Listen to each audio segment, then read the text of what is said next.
इटावा के नगरपालिका चौराहे पर हैं और ये चौराहे पर एक दुकान जो बनी है, काफ़ी प्रसिद्ध दुकान है, मिश्रा स्पेशल पोटैटो चाट। ये चाट की दुकान है, काफ़ी लोग यहाँ पर चाट का आनंद भी ले रहे हैं। भाजपा सरकार सबसे बढ़िया। काम वाम हुआ है क्या? बिल्कुल, इस टाइम बढ़िया चल रहा है माहौल। हाँ। मुकाबला किस किस का है? मुकाबला सपा का और बीजेपी का है।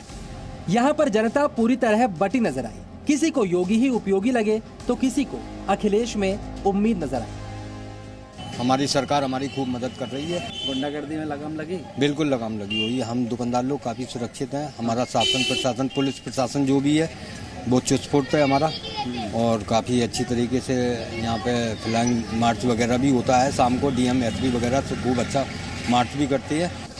राजनीतिक राय इतनी मुखर कि चुनावी चर्चा कब सियासी बहस में बदल गई मालूम ही नहीं चला। योगी जी के हैं, बताओ ये क्या कर रहे हैं, इनसे पूछो। इन्हें रोजगार मिल रहा है किसी को? क्या नहीं किया योगी जी ने? रोजगार मेरे पास पूरा है, सभी के पास है रोजगार। किसके पास? केवल आपके पास नहीं है रोजगार। योगी जी ने 2-2 हजार रुपए डलवाए, सब गरीब जनता के लिए सारी व्यवस्थाएं करवाई हैं। यानी लोगों की बात सुने तो ऐसा लगता है कि इस बार इटावा की हवा बदली है और बीजेपी वर्सेस समाजवादी पार्टी का मुकाबला कांटे का है। टक्कर तो दोनों पार्टी की है, मैं ये भी नहीं कर सकते, मतभेद भी नहीं कर सकते। सपा की भी टक्कर है और बीजेपी की भी है। चुनावी राय रखने में इटावा की महिलाएं भी पीछे नहीं रहीं। उन्होंने भी खुलकर अपनी बात रखी और अलग अलग मुद्दों पर बीजेपी के साथ समाजवादी पार्टी को भी लपेटे में लिया। लेकिन ज्यादातर महिलाओं के लिए शिक्षा, स्वास्थ्य और महंगाई जैसे मुद्दे अहम रहे।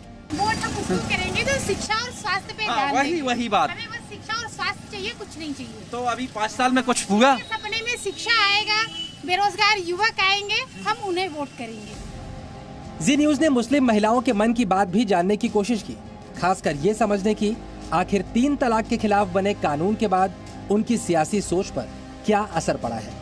मुस्लिम महिलाओं को खास करके आप लोगों को ट्रिपल तलाक से मुक्ति दिलाई है, उसलिए उनका दावा है कि मुस्लिम महिलाओं तो मुक्ति दिला रही। तलाक तो वो ऑलरेडी करा देगी। हमारे हस्बैंड घर पे बैठे हुए हैं, हमारे बच्चे घर पे बैठे हुए हैं, तलाक तो वो ऑलरेडी करा देगी। जब खाने को नहीं मिलेगा तो लड़ाई झगड़ा तो ऑलरेडी पैदा होगी। तलाक का लेकर के आगे कानून क्या कर लिया उसने।